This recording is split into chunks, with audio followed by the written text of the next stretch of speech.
Guys, today I'm going to be interviewing, discussing Model B, but also more recently Model C and I with Nicholas Major. So, how you doing, Nicholas? I'm doing well. I'm glad to be able to join you today. Sorry for the delay. Having a little bit of internet troubles.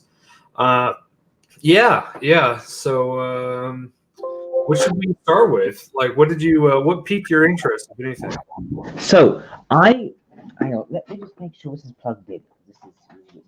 Right, yes. So, I know you sent me a few slides online, Okay. and what I thought would be very useful for other people watching is just for you to just tell us a little bit about what the model is you're working on, just for people who are watching because they haven't seen the slides.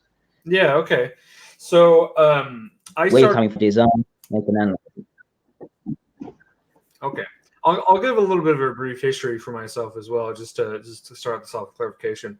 I started studying socionics 2 years ago. I was introduced to MBTI back in early 2000s with some classes I was taking, and I quickly dismissed that model because it didn't seem to have validity. It wasn't structured as a taxonomy. It was just a simple classification system that limited your agency or your ability to have certain types of thought processes, and I thought that was really bizarre and benign.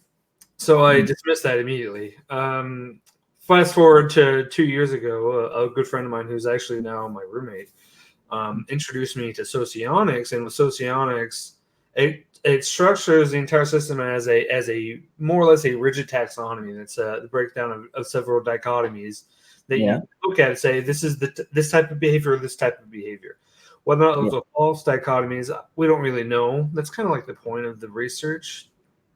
And so with that, I started studying general model A. I delved into model G and model B. Model B was a little obtuse because it was harder to get information on. But in the end, I kind of rejected model G. And due to the Riemann dichotomies, I also, you could say I rejected model A as well. Model A lays the groundwork, and I like the framework that it presents, but it doesn't. I don't think it adequately covers the dichotomies. I think it adequately covers a couple different things, and that's where the positive and negative functions come in clearly with model B. So part of my model, my thing that I'm trying to do is incorporating several different things into the system. And with that incorporation, I call it Model I. And so I'm looking to bring in different aspects of MBTI, the general things that Kiersey and some of those people have worked on, trying to bring in the temperament matrix that is very classical type of personality trait indicators. This goes back to even ancient Greek times, excuse me. And pulling all those things in together and seeing what do they actually play on. And a lot of my work has actually been done in the Riemann dichotomies. I think those are incredibly important. Okay. Yeah. So I guess what the thing to do today is to sort of bring me on your journey, as it were, your journey into setting out this new model and help me to understand how it is able to improve upon, say, Model A, improve upon Model B. Where are the areas where you found, hang on, Model A isn't doing this right for me? Yeah, so let me go ahead and do you have what do you have pulled up so far? So I've looked at your slide. I looked at your YouTube video. I also saw that I had a quick look at the Excel spreadsheet. Do you think we can do something so that you can share your screen? Maybe I can set that up for you. That's what I'm setting up right now, actually. Let me go ahead and get rid of pull this over here, pull this over here. This is an argument I made for video. I have a bunch of tabs open. Just give me this 1 second. Okay. Let's get that just so people can see what's going on. Yeah. So I can get rid of this.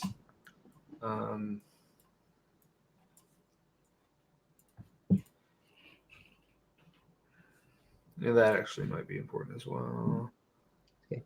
You self-type as LII, don't you? Yeah. I think I've been typing. What's that? Probably correct. Yeah, I think so. I've been typed as LII and then ILI, and I forget what ENTP is. I don't use the Matrix terminology. Yeah. yeah, unfortunately. Well, no, and that was I saw that slide, and you're absolutely right. It's not as simple as a PJ switch. No, I think that assuming it is, especially with the feeling functions, you're just going to get a bunch of mistakes. So let me move this over here, and then start full screening all this nonsense.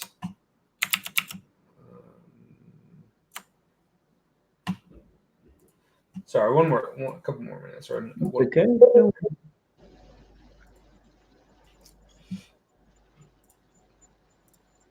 All right, let me go ahead and share my screen.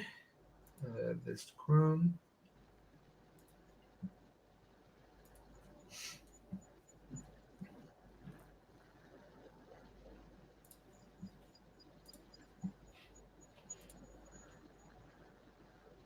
Okay. And then oh, that's cool. It can pull up a bunch of my things. Yeah, is it at the bottom? Do you see an option? Yeah, there we go. Good. Yeah. Let's add that now. Yeah. Boom. All right. So overall, this thing lays out kind of like the problems I have with MBTI and some of the problems that I have with socionics. To address the problem immediately, and then we'll go back to it, I'm going to pull up actually, I think I need to. I'm going to just share the actual screen, not the thing. And if I do that, the entire screen, this one. Okay. Now I can flip through real quick. And let's go over here. All right. So yeah, when you're looking at, let's see if I can actually pull up the correct tab for this. This over here is the first page, and it breaks down the Renan dichotomies as well as the first dichotomies. Valued function chart, this is specific to model B, and the temperament matrix, this is something I'm working on with my own version of the model. These are subtly different from the temperament matrix model that Kiersey and C.S. Joseph and those other people use. Mm-hmm. These all align with different Renan with different dichotomies in general. Including the Renan dichotomies. But let's go to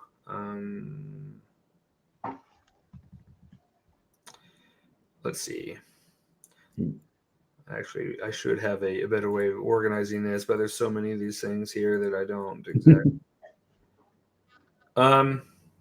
Well, tell you, we'll start a new one. So we're going to take the dichotomies chart here, and we're going to copy this, and we're going to make a brand new tab. Okay. Here. After current shirt, whatever. So the first initial big problem I have is that when you break down these dichotomies, look to what goes into each of them. You can say that this first one is IXXX versus EXXX. And same with these initial four, very simple. Well, static dynamic is a combination of IXXX, or it's a combination of two different things versus two different things. And this breaks down all the way down. And what really ends up happening is you have these three right here, which are the most important. Let's pull this down. Very serious. Pull this down. Oops. And then judicious.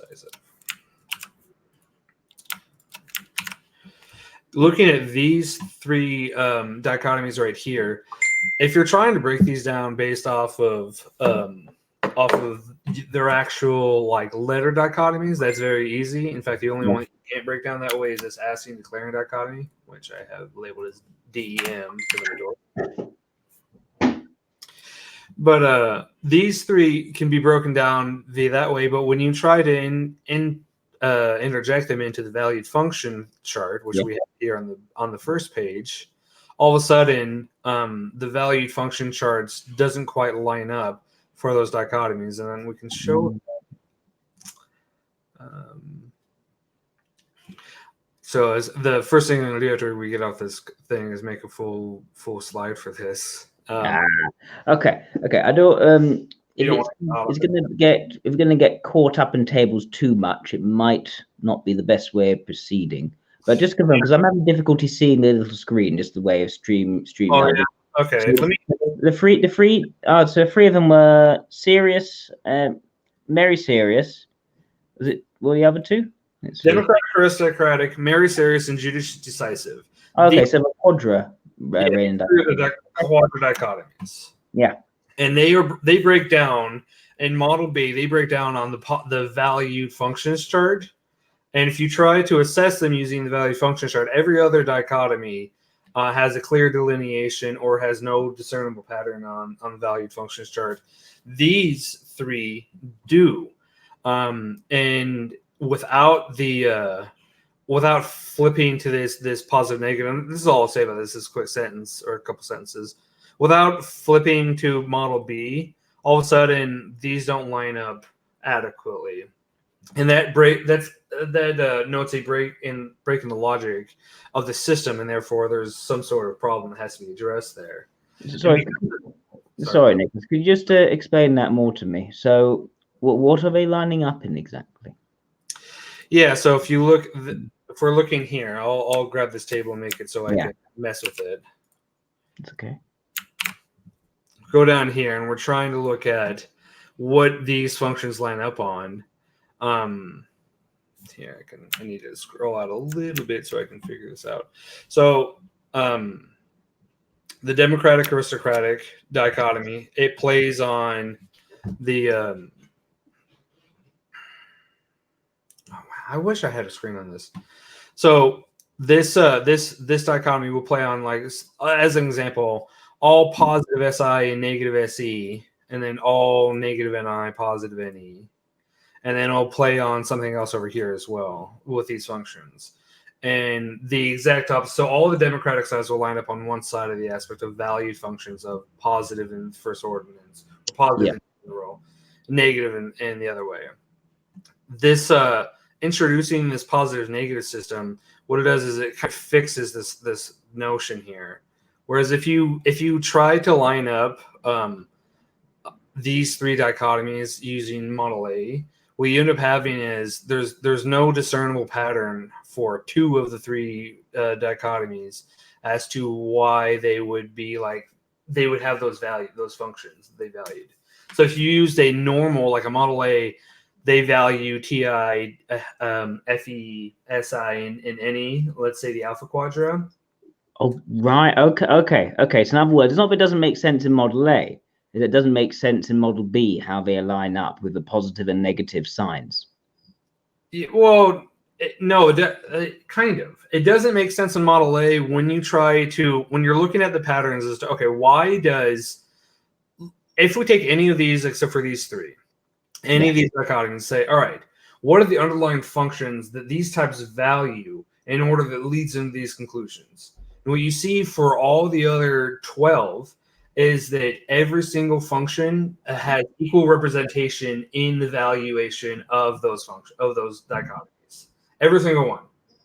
They all have the exact amount of it's 3 per that value that thing on one side of those dichotomies.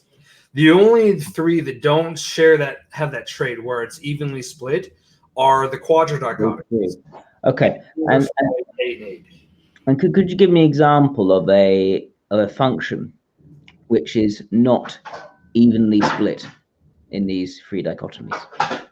Yeah, so these 3 right here. So let's I think the Mary serious one is the one that's the easiest one to pull out. Okay. We look at Mary serious, and I'll do this. Yeah. Oops, that's not what I want to do. Go down here.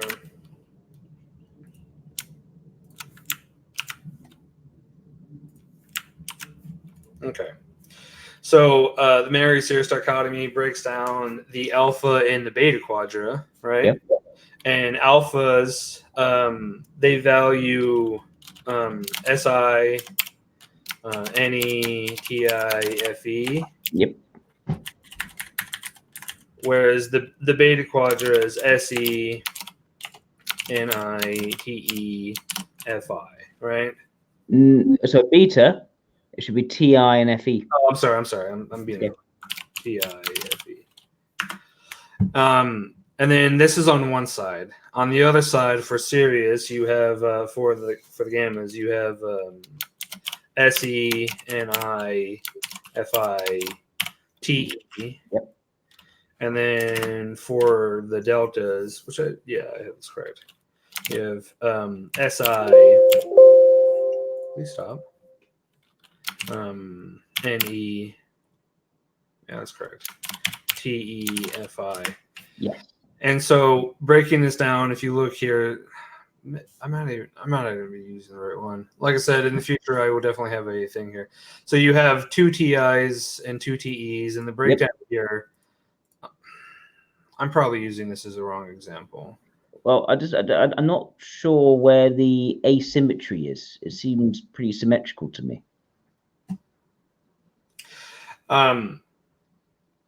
Yeah, so the asymmetry is in one of these three. 2 of them are symmetrical. 2 of them are correct. One of them is asymmetrical. I should have done my preface work on this. Okay. I have it written down in paper, but I don't have it on this Excel sheet. Okay. So I apologize. I'll get that information to you. I'll send you an email here after we're done. Okay. But I'm gonna have to say, just like for right now, you're gonna trust me that there is asymmetry in this situation without using Model B, and I'll have to provide that information for you later. That analysis. Okay. I'm just having difficulty looking at where that asymmetry would be, just because everything is based on dichotomies. So it's based on dichotomies. There's been no arbitrary placement. Everything should be symmetrical. If not, maybe one of the Rayleigh dichotomies are wrong, but I'm not sure which one would be wrong, at least mathematically speaking.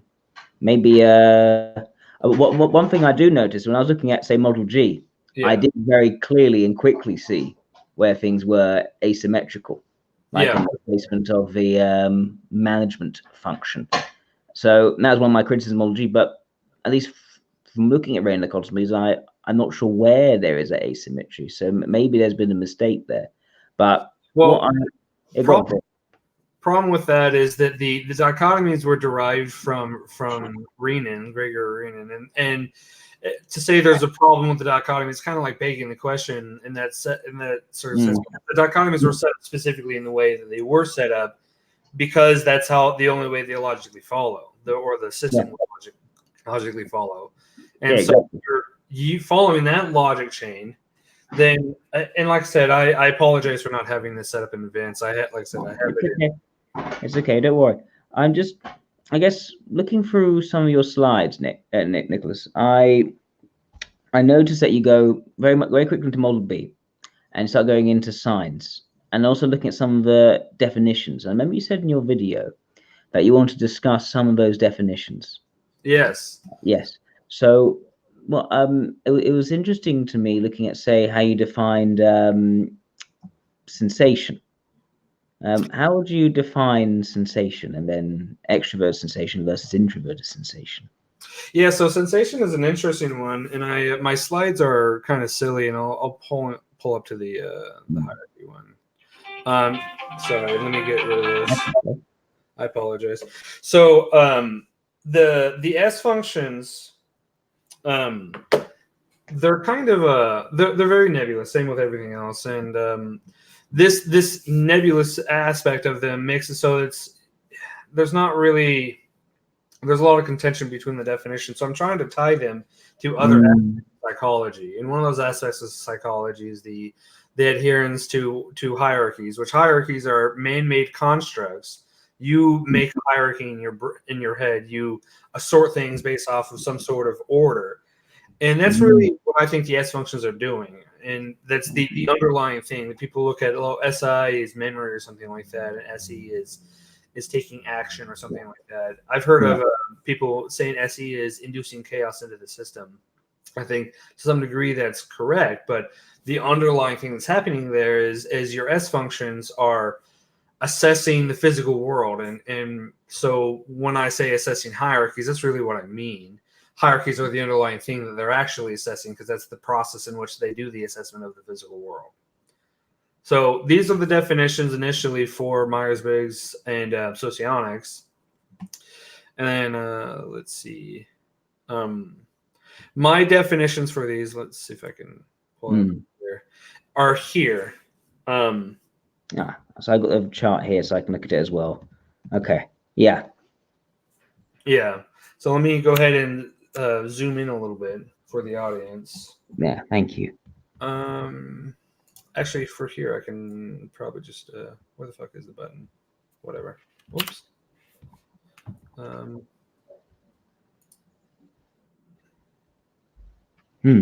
can see that. Okay. All right.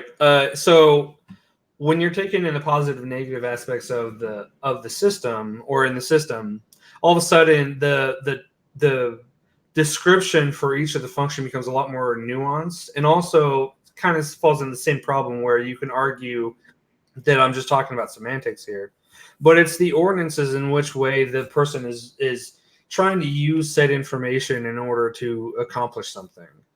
And that's probably the underlying reason why it's so hard for people to type themselves accurately or be typed accurately, is that we're trying to look at like a base level view and say, okay, this aspect of the ordinance aspect of TI is applicable to the TI functions that are both in the beta quadrant and the alpha quadrant, because it is TI in and of itself. But the TI of the beta quadrant and the alpha quadrant have different like focal points. I think that focal level is kind of what's getting a lot of people confused. And this is very obvious with the F functions, in my opinion. Interesting. Now, one thing that at least jumps out of me is the decision to use the word hierarchies, and you said how things are ordered. Now, when you were reaching a definition of, say, extrovert sensation, introvert sensation, yes, were you looking at all at the information dichotomies? So no. The short answer is no, and I'm trying to pull more information into this. I've looked at like the way information is gathered and given in those like rings that is noted in Model A, and I'm going to be honest. There's a lot of things in Model A and in Model B and Model G, for that matter, all of cognitive function theory, that I would not necessarily accept without making sure they fit in the system overall and with more rigorous testing. So what I'm developing here is something that I've essentially built it from the ground up, taking like little snippets from here and there, saying, does this fit with the logic of the system? And if it does fit with the logic of the system, okay, how can I incorporate it? And that's really so. With that, I have limited amount of time, and I just haven't incorporated those aspects of it. The only reason is that, at least I do get the impression of maybe a cart being put before a horse, and I say that because when you said earlier that definitions of a sensing functions are a bit nebulous, I said to me, well, they may be nebulous if one hasn't looked at the information dichotomies. What the information dichotomies do, there are 5 of them. Well, technically, mathematically, it'd be 7 of them, but they're 5 important ones. And they are how you define the information elements in socionics. So when you talk about hierarchy, what is hierarchy? It's a sense of structure. It's how things ought to fit under other things. Some things put over others. So already that suggests a degree of rationality. Yeah, for sure. It's also a degree of objectivity, a bit like sensations object. Everyone can recognize a hierarchy. There's something shared about that. But also it's something which is quite dispassionate. You can't really feel the hierarchy. It's categorical. So that already would be suggesting logic to me.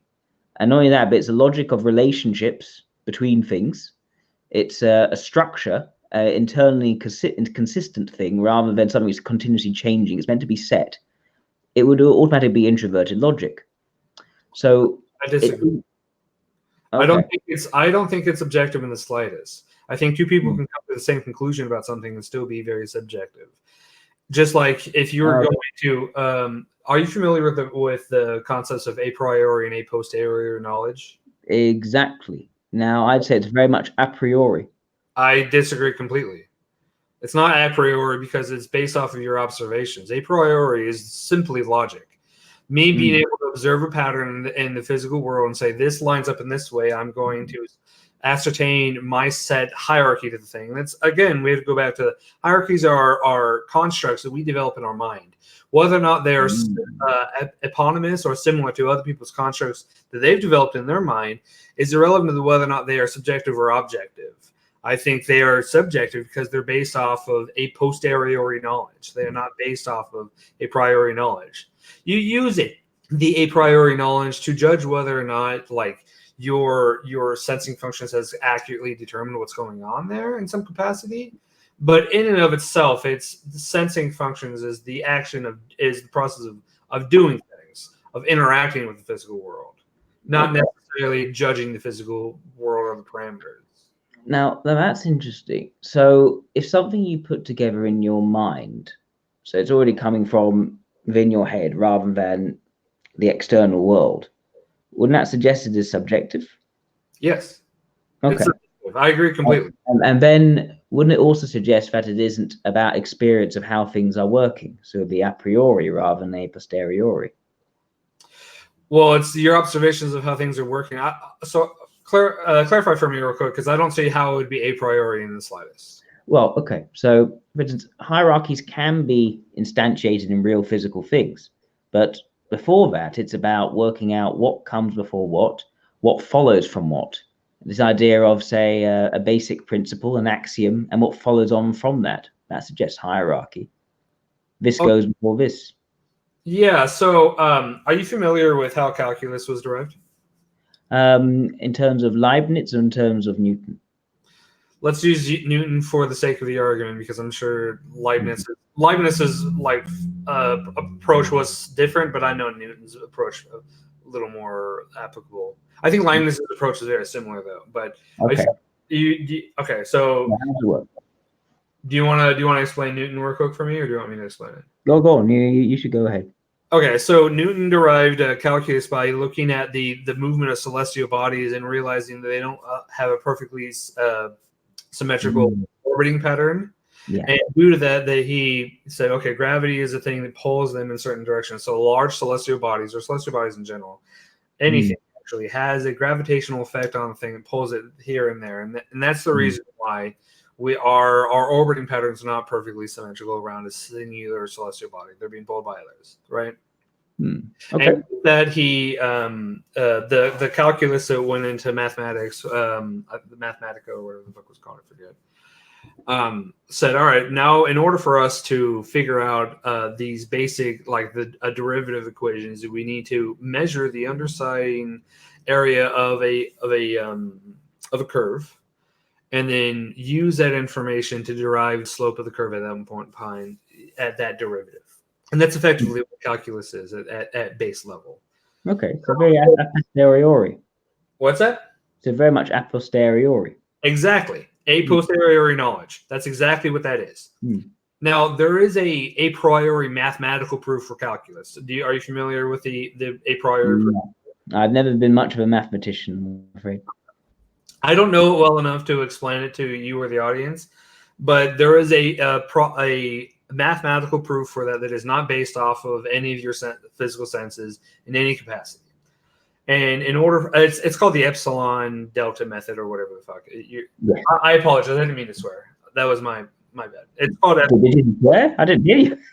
Okay. No, that's good. That's good. No, well, we don't have any kids watching this.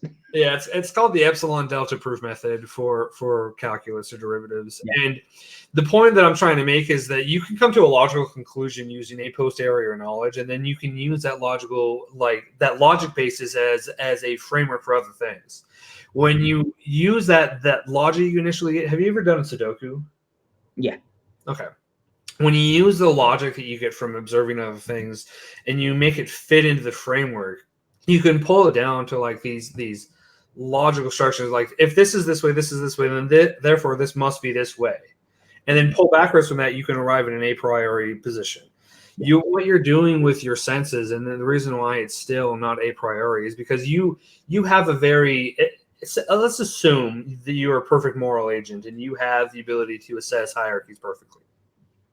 regardless of whether or not you have developed the position as an a priori position, you have thought through the logical premises that build up upon your position, you still have the ability to use that a posteriori knowledge or logic that you've derived perfectly, and therefore you would be imitating a priori. And that's effectively what we're doing with our sensing functions, is that we've built up experiences over time. The sun has risen 30,000 times or something like that since not 30,000, 30,000 seconds has been born. The sun has risen a couple thousand times since I've been on the planet, and therefore I know that the sun's going to rise tomorrow, right? Like I don't have to have a proof for that, because there is no proof for it. It's not provable. Yeah. It's just something that's patternistic. Yes, but so, go ahead. How is that experiential patternistic knowledge the same as a hierarchy? Well, hierarchy is just your assessment of how things are set up in an order. Whatever you want to use as the arbitrary ranking system. So you could say someone that is the most powerful, the most wealthy, the most dominant, the most blah blah blah, whatever the fuck you want to say, the most like competitive in some capacity, the most whatever. Those are literally just your assessment in that capacity. Okay. Other people's assessment may be the exact same, may be subtly different, but that's all it is. Okay. Just because when I think of a hierarchy, I think it may be a semantic difference. When I think of a hierarchy, I take, say, the feudalist system. Yeah. And the king is the starting point. Why? Because the king gets their power from God, and then who follows on from them? The barons, the knights, and the peasants, and they should be in their particular order because that is the structure that's been considered, because that's been given down by God. There isn't much of a stopping and looking to see how things should actually work. How is this the most efficient way? Can it be changed? Does it work better in this particular way? And when I think of a posteriori, I'm thinking of actually, casting aside your preset models and looking at how is it actually working. I've recorded a new video, my new introductory series. I'm going to cover judgments, and I actually call introverted logic the a priori approach, and extroverted logic as the a posteriori approach. And I would agree. Now, when I think of a hierarchy, at least in terms of a feudalist system, I think there is a real experiential quality, but also a deducted from logical premises aspect to it. And what I'd say to that is, well, that's essentially a blocking of two different information elements together. Yeah. It's logic realized in real concrete form. So introverted logic and extroverted sensation, which is why we think of those who are really the hierarchy sorts of people as being, say, the LSIs or the SLEs. And when they see their power seeking in terms of hierarchy, am I the boss? Am I at the top of this pyramid? Rather than what we see with, say, SEEs and ESIs, where it's not so much to do with these sort of formalized hierarchies. It's more about how am I in relation to someone else? And it's more personal. It's far less formal. Am I the first among equals? Does that make sense? Yeah, it does. And I guess the main start is I would consider TE to be more of a teleological approach. A posteriori is definitely a part of teleological, but teleological is really you're argumenting for this as a specific way because of this. So it's more of a specific approach to it. And the original hierarchy example you're using there is a structured hierarchy or a structured thing that's already been set up. But those hierarchies, regardless of the life cycle, they end and they go through. Are you familiar with Pareto principle? Not very good on the mathematics. Could you explain Pareto principle to me? Pareto principle is economics, and it's this Alfred Pareto is a. I know this actually. Yeah, go on. Okay. Yeah, go on. So the Pareto principle is essentially the fact that competency will acquire the most amount of a thing, and if you run that system for n iterations to the point where it's all the power, all the resources have acquired to the top of the competency ladder. Eventually, what will end up happening is the vast base will overthrow the top of the competency ladder. Other people will become incompetent, whether or not they're inheriting it, and so on and so forth. And the system will consistently reset itself. And so that's this thing where, if you look at the feudal structure of England, for example, or let's say anything past Charlemagne, or whatever you want to say, whatever arbitrary thing you want to denote there, that has failed. It's already gone, and it has had its life cycle. So yeah, that was a setup of structure based off of an ordained hierarchy in some capacity, but that's not the actual hierarchy itself. That's like the rigid like thing that was left over from the initial hierarchy. That was someone said, all right, I'm going to be at the top of this, and then I'm going to ordain myself as being the emperor, ruler, the king, blah blah blah. Yeah.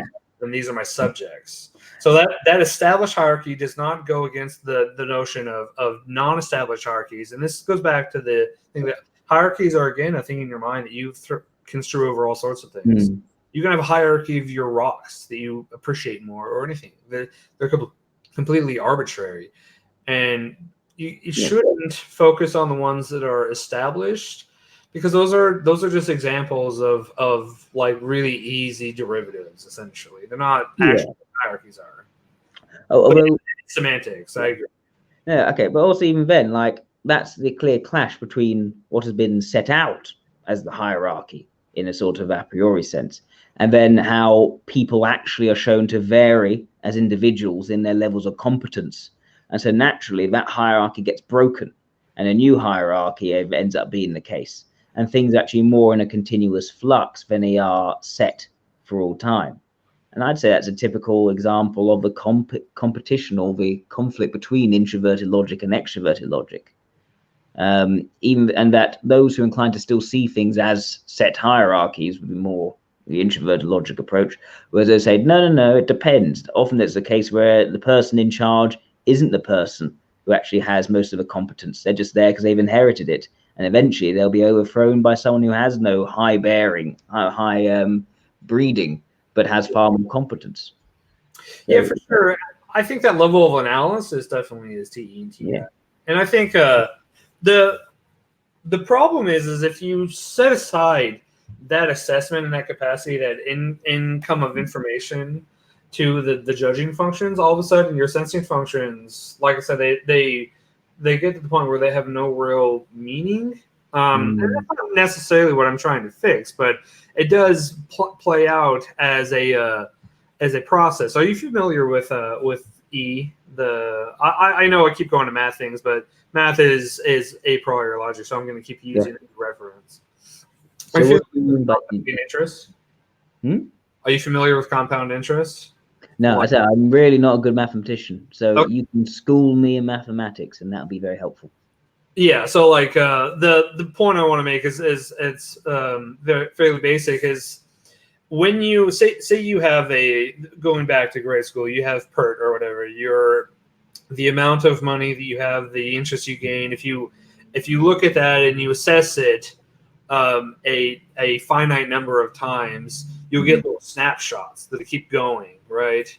And those snapshots you may consider those like your individual analysis of a hierarchy. That you're like, okay, I'm not doing this continuously or contiguously. But really what's happening is when you see an established hierarchy that doesn't change, that is, those snapshots are happening infinitely and infinitely. They're constantly happening.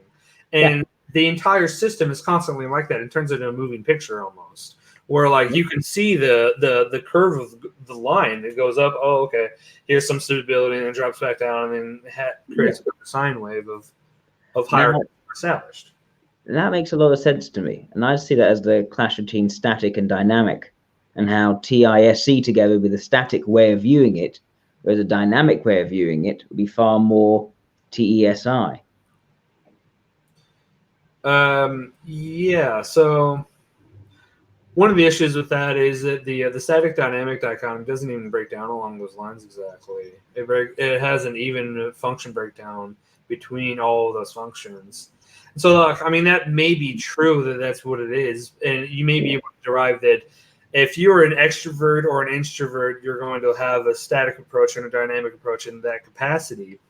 I'm familiar with dynamic in the practical application of it as far as trying to figure out what someone's type is. Whereas like a static type is someone that looks at the stage A, stage B, stage C, stage D. And if they're reflecting on it, they're likely to reflect as like a general course of action instead of like a from stage A to stage B to stage C.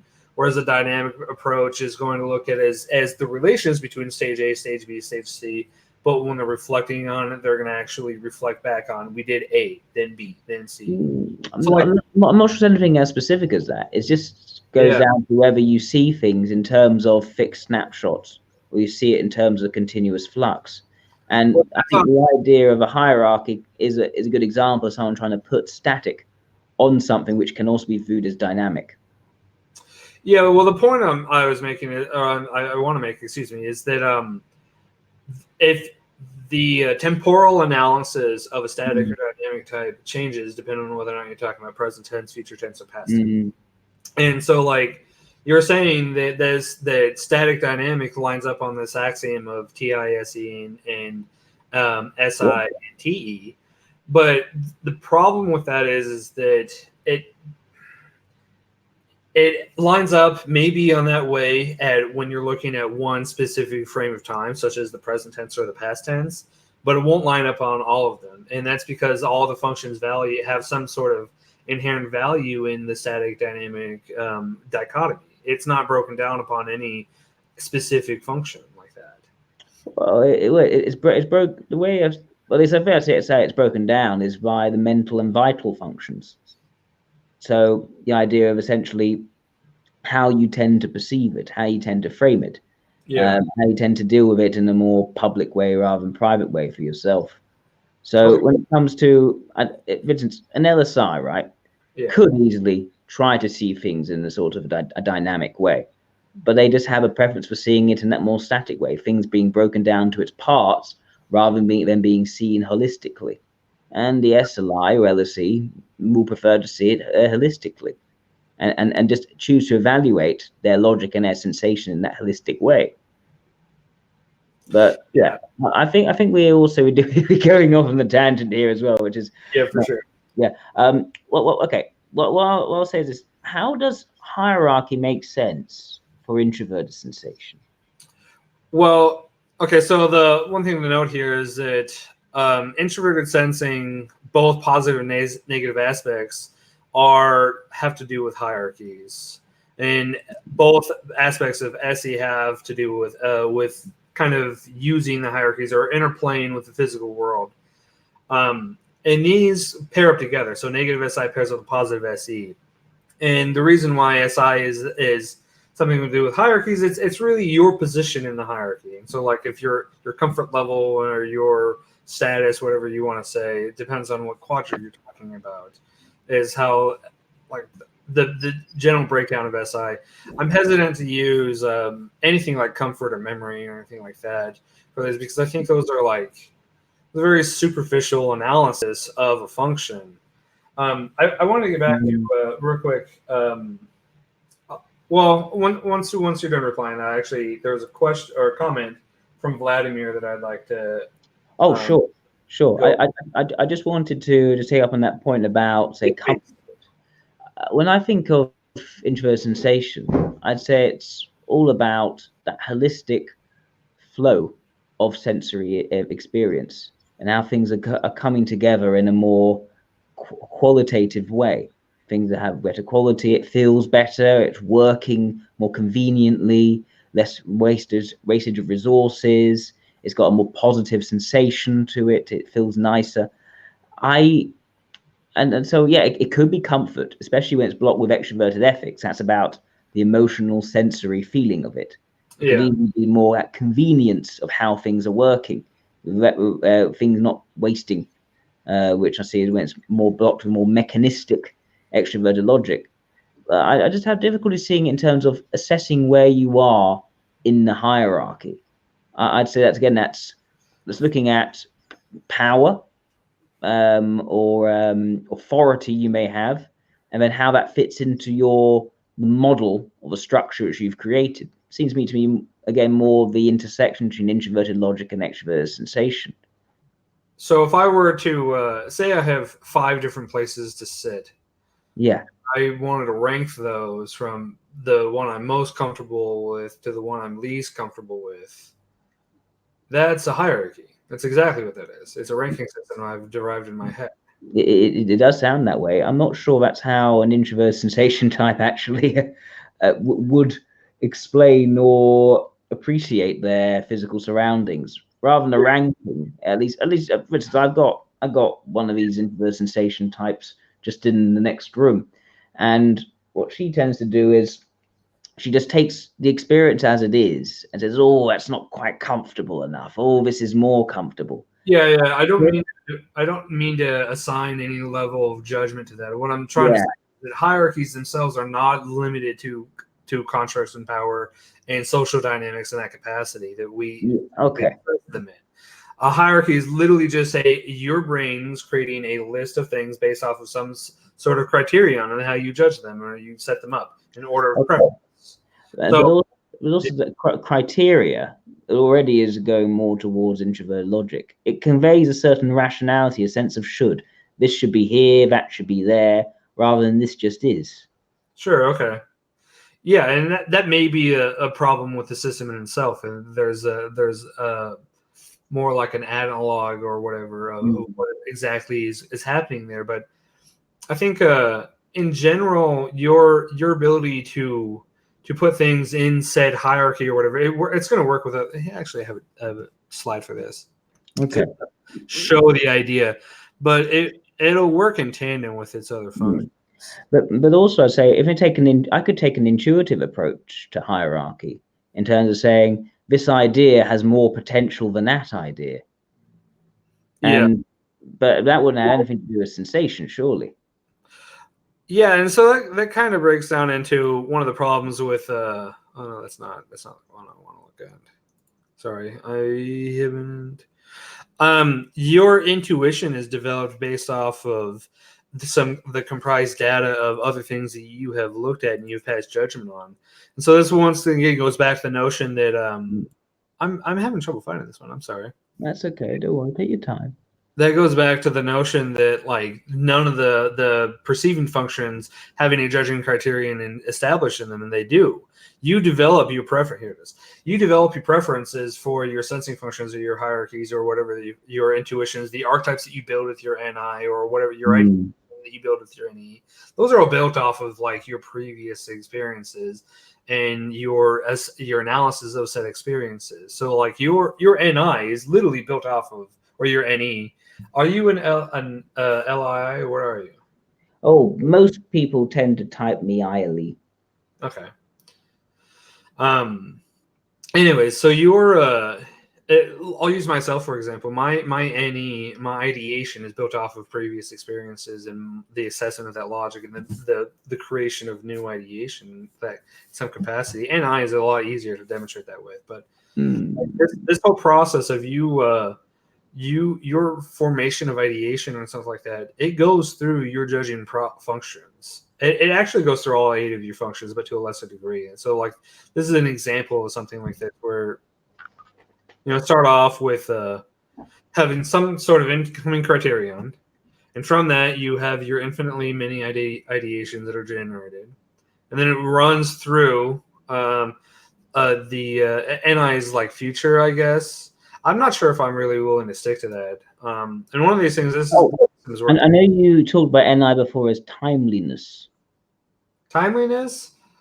I wouldn't say it's like arriving in a timeliness fashion, but it's more to do with, it seems to have more to do with temporal analysis or atemporal analysis, I guess I should say. Okay. I mean, timeliness. And that's also an interesting point, at least when you start to introduce the signs, say plus, minus, NI plus, NE minus, etc. You do start talking about limiting the range of limiting outcomes to increase possibilities. And that's an interesting point, because I would have already said that introverted intuition in general is about the limiting of possibilities. The more you focus on a particular outcome, the more you're limiting possibilities, and vice versa. The more you expand the range of possibility, the more you are focusing less on the particular outcome. I agree. And it's more or less what you're trying to look at is, and the reason why there's a differentiation there is that each one is focusing on some aspect of that that's subtly different from the other. And so it's like the NI is a total level. So actually, to preface this, I'll go back up to here.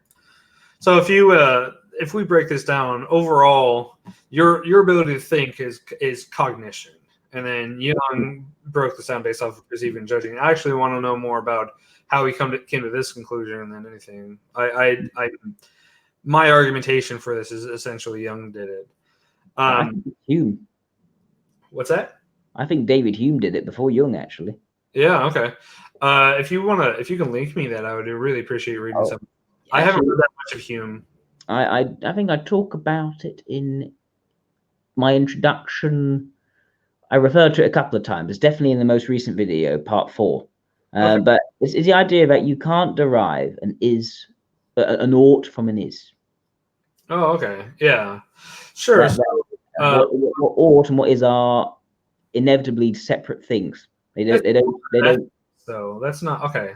So sure, yeah. If you derive perceiving and judging functions from normative ethics comparative to what's the other one version of that? I forget, but whatever. From normative ethics and quantifiable judging criterions, and sure. Yeah. How does that work? I'm sorry, I didn't mean. Oh, for instance, okay, so you can have static oughts and you have dynamic oughts. So static ought would be, say, these are my principles, the things I stick to, or this is my relationship with someone and I want to preserve the integrity of that relationship. But a dynamic ought would be where you're continuously changing what you ought to be doing based on the situation. So this is the most practical thing in this particular point. This is how great I'm feeling, and I want to make other people feel as really great about this particular thing. So good, bad, right, wrong, correct, incorrect, all carry certain judgments, and they can be either dynamic or static. Yeah, no, I agree with that completely. Or at a basic level, yeah, for sure. So yeah, go on. Yeah, so okay, I would like to read more into that, and I will, if possible, I'll look into Hume's work a little more when it comes to it sounds like it's come to normative statements, normative ethics. But the point I was making is that cognition overall is the process of thinking can be broken down in these different areas and continue to be broken down all the way down. So when you're wow. Give me a second. I just lost my train of thought. Yeah. Okay. So there are different levels that you can kind of assess things at. You can say, hey, I was just thinking. Well, thinking is all 8 of the functions. I'm not going to assign any function to being thinking. So that would be cognition. Oh, I was just assessing the criterion that has come in. Okay. Well, that would be judging, and that's probably the innate problem with my assessment of SI's hierarchies, is it is in some capacity of judging criterion. I do just want to say to that, when you say all cognition is thinking, I'd say half of cognition is thinking. Okay. This is one of the information dichotomies again, involved and detached, and the idea that involved information is specifically what you don't think about, you feel it, whether you feel it physically, or feel it emotionally or sentimentally. Whereas, I don't mean thinking as the judging function. I mean thinking as in you having thought processes, you having moral agency. Oh yeah, no, fair enough, because it just doesn't make a lot of sense to say that you're thinking an emotion or you're thinking a physical sensation. It does make sense that you are thinking about an idea, so you're using your imagination, you're thinking about something, or you're thinking something through more logically. Yeah. Well, okay, so like a human or a moral agency or agency in any capacity, bodily, whatever you want to call that criteria, that separates people from the rest of the animal kingdom or the rest of the living beings. That's kind of like what I'm talking about. Okay. So like go from psychology or philosophy, thinking is not a thinking criterion. Emotions are involved in thinking as well. Yeah, fair enough. But also, at least in socionics, we don't tend to say, only humans have socionics types, which is it. We can see socionics in all sorts of things, not just a human being. Well, socionics and cognitive function theory is a taxonomical breakdown of different types of thought processes. So sure, you can assign those arbitrarily to anything, but I think only people have the ability, and I say people, not humans, because I would assume that aliens exist and aliens are quantified as people. Only people have the ability to have a cognitive function type or have that breakdown. You can say that this computer is doing this TE thing, sure, or the math problem is TI, but I think that's I'm not sure. I mean, I think certain animals are unable to interact with all information metabolism elements. But to say that, say, an organism can't take in its physical surroundings, perceive the threats in its surroundings, and react to those threats, which would be extroverted sensation in socionics. To say that an animal can't do that would not be relating to the facts of a situation. Yeah, so like I said, you can since we're using a taxonomy, you can assign that function to what that thing is doing, but that's all it is really. We're looking at phenomena and we're trying to place taxonomies over it. Yeah, I had a good point for this. 1 second.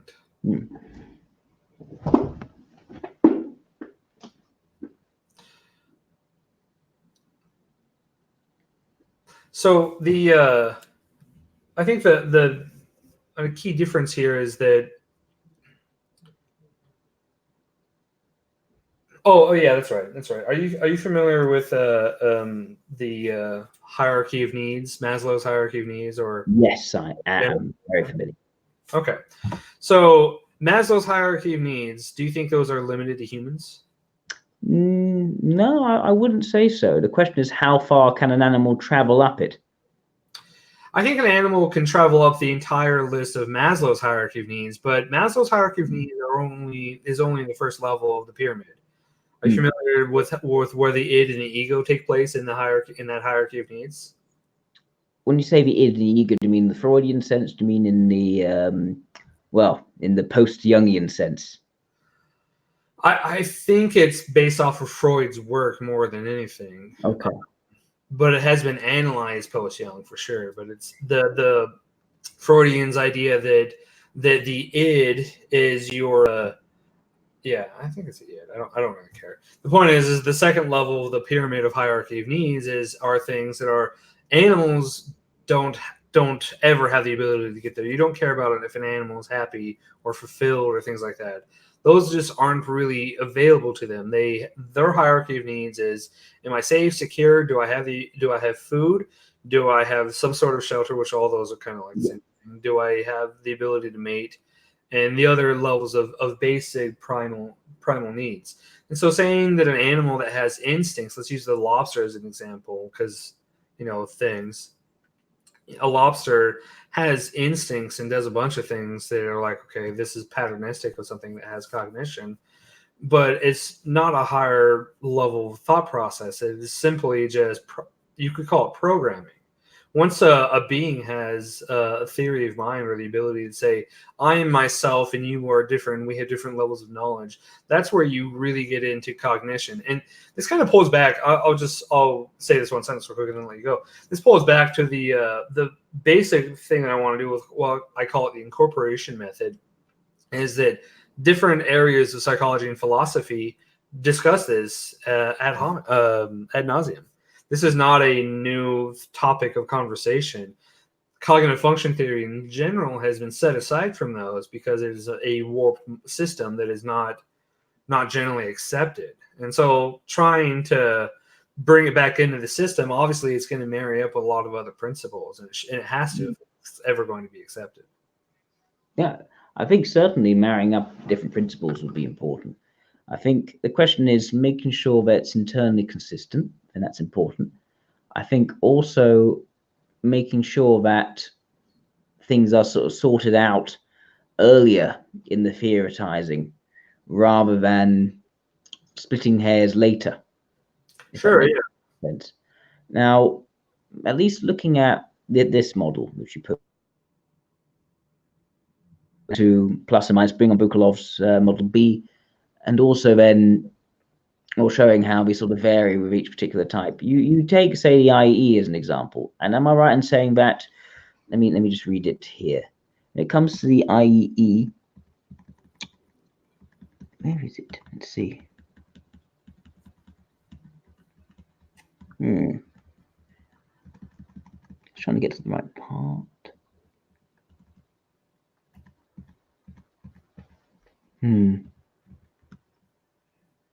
Right. Okay. So that's the wrong one. Yes, here we go. So it says the IE will then visualize the essence or integral nature of subject to eliminate possibilities. Would you say that's an IEE sort of thing?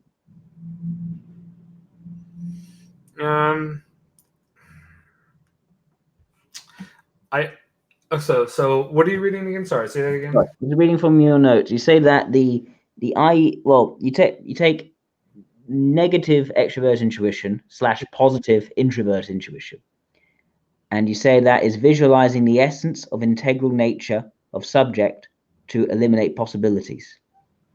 Yeah. Okay. Now that is, it already seems interesting to me, because when you think of an IE, I think of their leading function as extrovert intuition. One would think from that the main purpose of them is to expand possibilities, to not feel tied down, to keep things open and see new ways in which things can be opened up. And normally for an IE, they do this through their relationships. They're exploring the people's perspectives to get a sense that, actually, hang on, we've judged someone too quickly. There may actually be something good there about that person. There may be some perspective yet to be heard. I don't really see the shutting down the possibilities. And I guess I worry that if you bring that in as if they're doing it to limit possibilities, what makes them different from, say, an IEI? Yeah, so I think the important thing here is to note that positive and negative. The positive is to emphasize a shallow calculus or a self-interest calculus, whereas negative is more like a deeper analysis. And so, the negative NE is, if you look at this here, epsilon positive NE, well, it approaches infinite ideas. So it starts from zero and goes towards infinite ideas because it's constantly generating them. Whereas negative NE starts off with infinite ideas and constantly has to regress and like pull it back. So like, in practical application, a teleological approach to this, or I mean, maybe if you go off of what Vladimir was saying earlier, like looking at the ontology of this is how do we know these things, is that that an ENFJ, for instance, will ENFP, I'm sorry, an ENFP, for instance, will they're very quick-witted and they're generating possibilities, but it's subtly different from an ENTP, whereas the ENTP is like, oh, here's a zinger, here's a zinger, here's a zinger. The ENFP is more like, here's this, this, and this, and this that are all applicable, and let me like take the one that is most applicable. So they can appear to be very quick-witted, and that's why a lot of stand-up comedians are actually ENFPs. Just as a, I don't know. Well, I don't know. I wouldn't want to self-benchmark, but yeah. I like to think that my approach to extrovert intuition is one where I can then select out which ones are then most relevant to the topic. I think that's just good logic. Exactly. No, that is good logic, but that's exactly what negative NE is you're starting with infinitely many ideas, or starting with a preponderance of ideas, I guess I should say, because there's no such thing as infinity. I'm not going to say that in any real capacity. But the idea stands that you start off with a listing, and then you take the one that's the best. You eliminate the possibilities are not so great. Take the one that you want to run with, and you run with that idea. Whereas as positive NE, the shallow version, ENTP, will just like something will pop up in their head, and they'll go, "Oh yeah, let's go with that." And so the difference is possibly quality of ideas. I mean, I see myself doing both. Okay. I don't see, like, it depends on the conversation I'm in. Sometimes in the conversation with someone, and I'll focus more on something just comes to mind immediately. Other times of having a discussion with someone, I want to make sure that that they're on board with what I'm saying, and I'll select from lots of ideas those which I think are probably most relevant to them. I wouldn't want to shut down the possibilities. I still want to keep things open to actually go and explore alternatives. But also what this makes me think about is, if that's the case, what is if I'm let's take the ILE example. So the positive extrovert intuition. What is their introverted intuition doing? Their introverted intuition? Well, the negative introverted intuition is here. I can go back to that as well. Yeah. It's right here. Their negative introverted intuition is kind of like trying to perceive what's going on. It's effectively doing the same thing. And so, actually, I'll go back up to where I was. You're also using your NI, and this is kind of like an important thing to note here is that here we go, is that if you're strong with NE or NI, you're strong with the other one.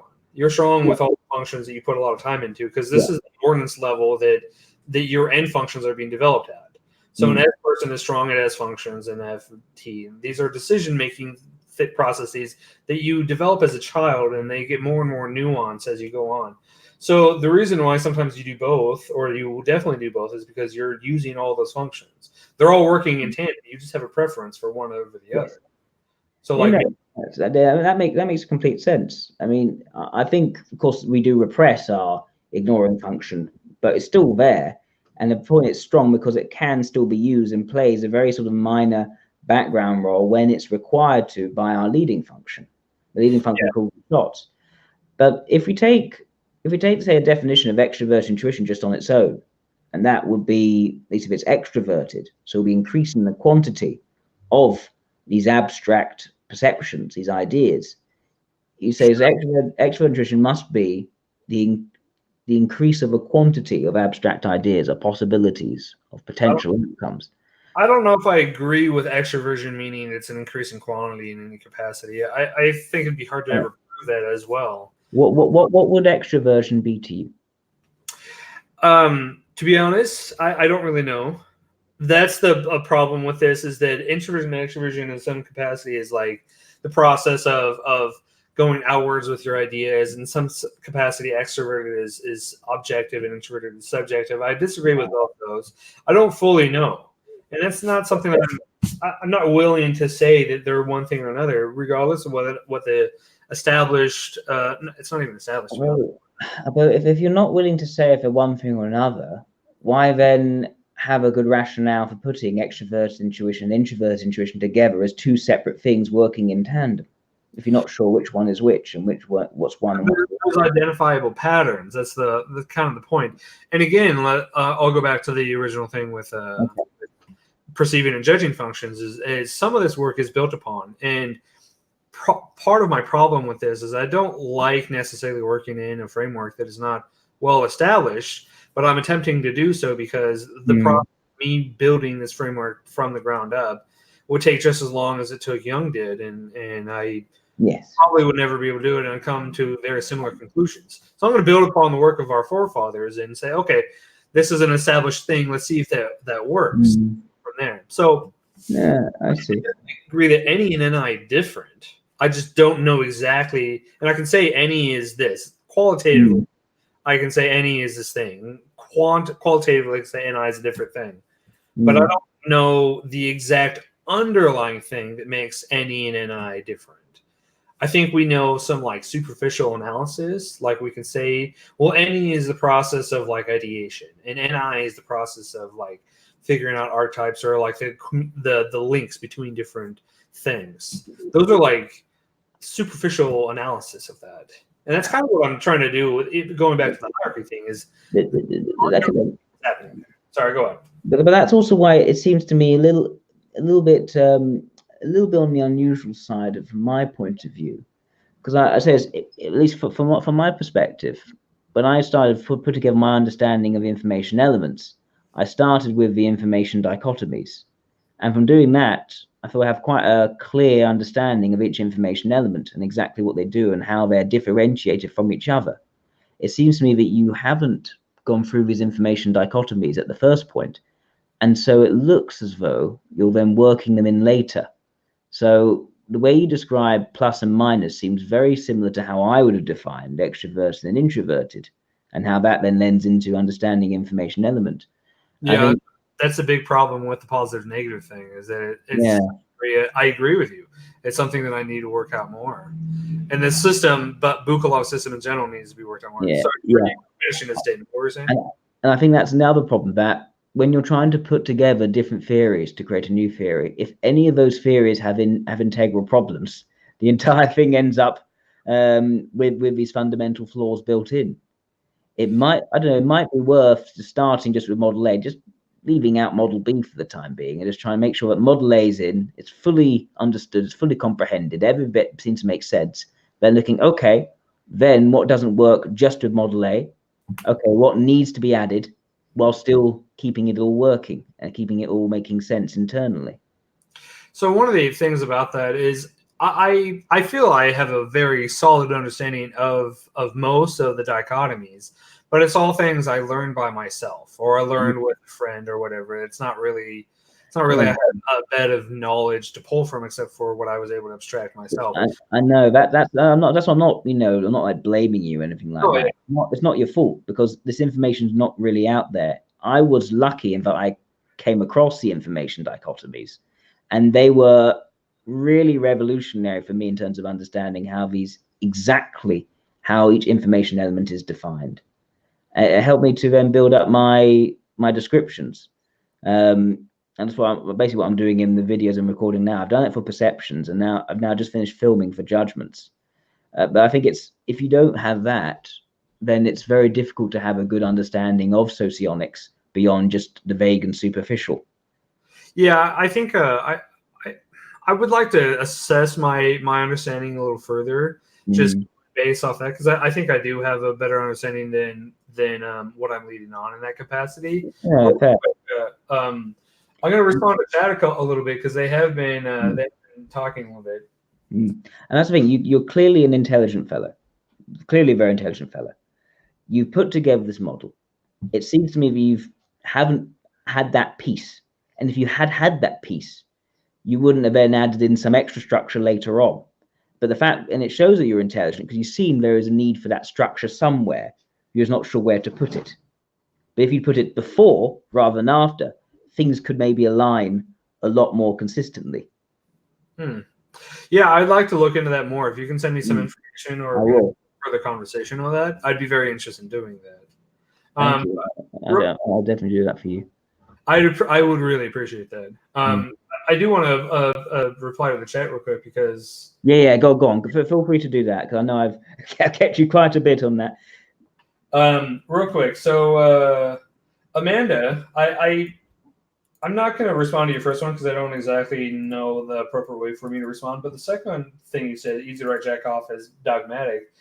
I'm not trying to have a cavalier valence. I'm just saying that I'm fine pulling the information as I have with Model A and Model B and even Model G. Like I think some of even Model G is applicable, and I'm fine pulling all that in and creating a coalition of those things. That's why the model is called Model C, the completeness model, whatever. The issue is that to take what they say at face value and say this is correct, I don't think that should be done. And I don't even think taking Young's like perceiving judging thing as correct should be done. But this seems to be the most notable breakpoint of all of the dichotomies that comprise this system at the base level, the four initial dichotomies. So like the important thing here is to try to see what continues to fit together. And I agree with Jack, obviously, that if something I'm seeing, and by the way, this goes back to there is an inherent problem with the logic of the dichotomies, which I will send you the information later. But if the information elements does completely cover what I'm seeing as a problem, then therefore I can reassess. And I do have problems with positive negative aspect of the system because it seems to be just a little bit of a semantics argument, and that's kind of where I do want other people to have input, and I want to like collaborate with other people on this, because at some point I don't have all the information and I don't have all the time in order to do this. So yeah, Amanda, just that was the first point, and then Vladimir, positive and negative. The reason why that is a pattern that you can see is because when you use those three dichotomies in conjunction with the introverted, extroverted, and I think it's the intuitive sensing. I don't remember.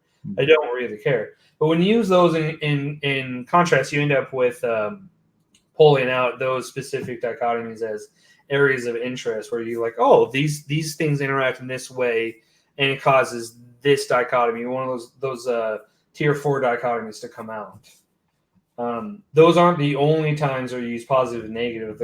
They might be the most interesting times for Bukalov and whoever else. But for me, the most interesting aspect of those is actually the let me see if I actually find it. Is the dichotomies. So getting back to our conversation, a little bit of a brain fart. Where did we leave off? Where were we going next?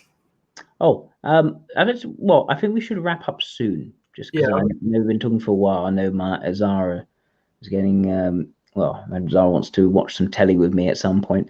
So yeah, I will just. One thing I will say is that you clearly have looked through the Renin dichotomies. What I found to be very interesting is a lot of those seem to be defined wrongly. You think so? Yeah. If you take if you use information dichotomies to build your understanding information elements, and then you take the function dichotomies, understand the model A functions, then when you put those things together, which is what you're meant to do to reach these Renin dichotomies, some of them actually mean the opposite of what's defined. What's a good example of that, and where would you recommend I go to find the correct assessment of the Renin dichotomy? So I had a very good conversation with Peter Bartle about this actually quite recently. So I shouldn't say Peter. With Peter, expat. Just we call him expat. He doesn't like people talk about his surname. But yes, with Peter.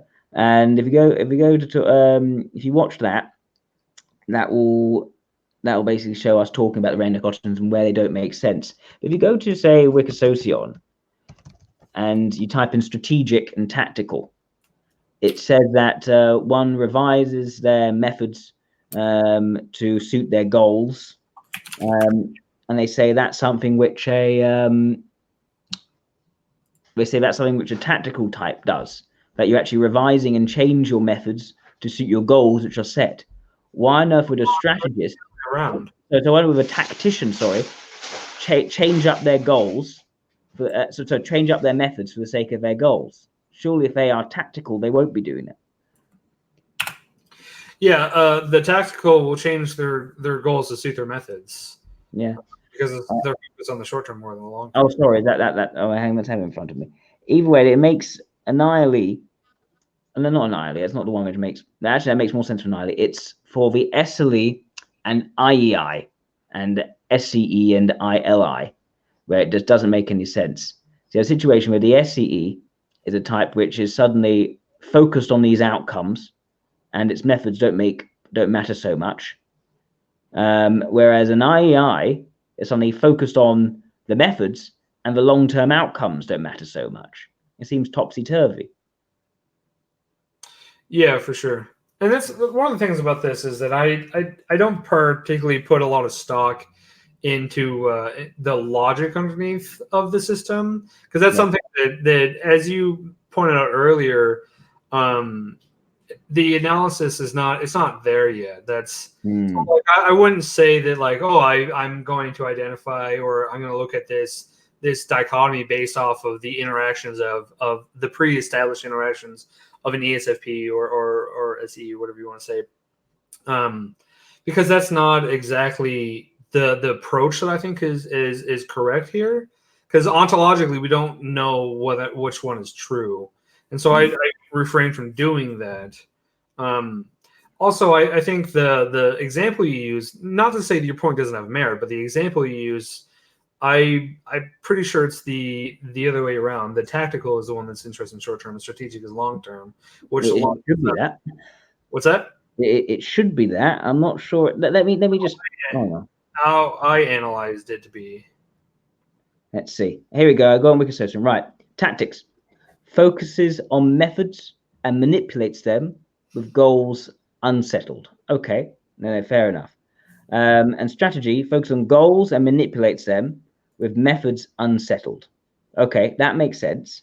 That's fair enough. That's actually different what we read a few days ago. Okay, doesn't matter. But when we look at what that then means, so an IEI is focused on methods and manipulates them with goals unsettled, and the same with an ILI. So the type which is meant to be the most long-term goal oriented, most about what their purpose is in life, where things are going, where everything is leading up to, is now meant to have their goals unsettled and are focusing on methods and how to manipulate them. An IEI is extroverted logic and introverted sensation in the superego. We're not going to be interested in this sort of triviality of how you're doing something in the day-to-day. And whereas an SEE, perhaps most tactical of all, but whatever works in the moment, they're not going to know where their goals are in the long run. They're in the moment trying to, do things which work for them. And I think the dichotomy that you're looking for is actually the far-sighted carefree dichotomy, not the strategic tactical dichotomy. I don't know the temporal significance, what is the focal point of the strategic tactical dichotomy, but it seems like I agree with you. There's a problem here that clearly that's not the case if we're looking at time is not a factor in the analysis here. For sure, yeah. Some of these they don't make sense for our understanding. Go on, sorry. But then SCE is SCE is far-sighted. Yeah. Okay. So yeah, even the dichotomy, I think it falls under it doesn't make sense. I agree with you in that sense. Yeah, fair. Okay, so those are my reasons. Right, I got to wrap up, but it was an absolute pleasure talking to you, Nicholas. Yeah, I really enjoyed being able to have the conversation. Yes, and I think I'll send you those links I was talking about earlier about the information dichotomies and how we build up information intelligence elements from those. I think if you have those, and then you think through your system, see what then fits together, maybe things will shift quite radically, and maybe it will be something which maybe the sort of pluses and minuses then fall into place more easily for you, or you may need to work out what those then mean. This sort of thing happens. Yeah, so for sure. This piece which I think is missing, it may reconstruct the jigsaw for you, but we shall see. Okay, yeah, and I'll send you the updated thing, and please send me those links. And a good place to look at the dichotomies would be appreciated, because I've been using sociotype. Sociotype is fine. I think it's the same information, but I don't think it has the information dichotomies explained on it. Yeah, it doesn't break down that at all. Yeah. Oh, Ryan Vallas. Oh well, what can we do? Anyway, thank you so much, Nicholas, and thank you everyone for tuning in and watching today. Take care, everyone. Have a good one, Jack. Thank you. Bye-bye. Bye.